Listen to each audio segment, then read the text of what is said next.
ترکی نے اسرائیل کی مخالفت کے باوجود غزہ میں 2000 فوجی بھیجنے کا ارادہ ظاہر کیا ہے۔ حماس نے 11 سال بعد اسرائیلی فوجی ہدار گولڈن کی لاش واپس کر دی۔ 6 فلسطینی محافظ بھی شہید۔ امریکی نمائندے سٹیو وٹکوف اور جیرڈ کشنز اسرائیل پہنچ گئے ہیں۔ رفح کی سرنگوں کے معاملے پر بات چیت متوقع۔ جنوبی لبنان میں اسرائیلی وارننگ، شہری علاقوں کو خالی کرنے کے احکامات۔ 1 ہفتے کی بمباری میں 20 لوگ شہید۔ باب نصا پر قبضے اور پیش قدمی جاری رکھنے کا اعلان۔ مہاجرین کی تعداد 80,000 سے زائد ہو گئی۔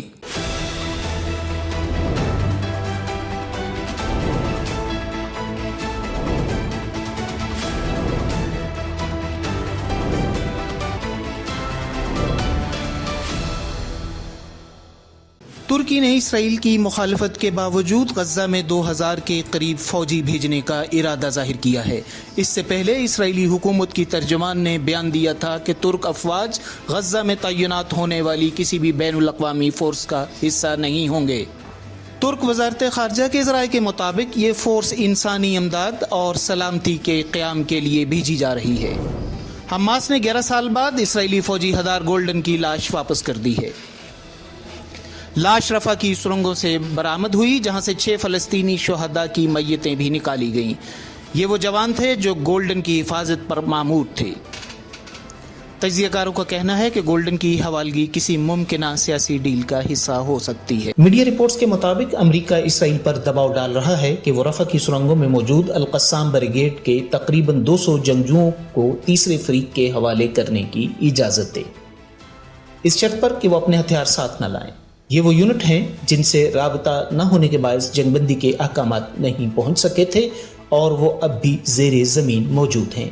اسرائیلی ذرائع ابلاغ کے مطابق انہی سرنگوں میں اسرائیلی فوجی ہدار گولڈن کی لاش کی موجودگی کا انکشاف ہوا ہے، جس پر اسرائیلی سیاسی حلقوں میں شدید بحث جاری ہے۔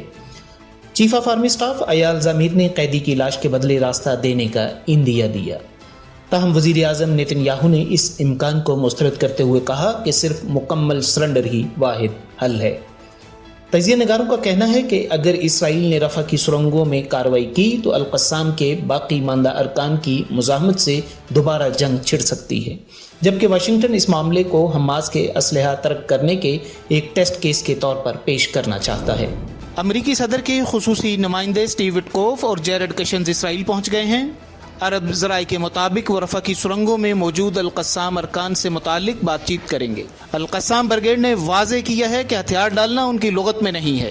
حماس نے ثالثوں سے کہا ہے کہ وہ اس مسئلے کا پرامن حل نکالے۔ اسرائیل نے جنوبی لبنان کے کئی علاقوں کے مکینوں کو علاقے خالی کرنے کی وارننگ دی ہے۔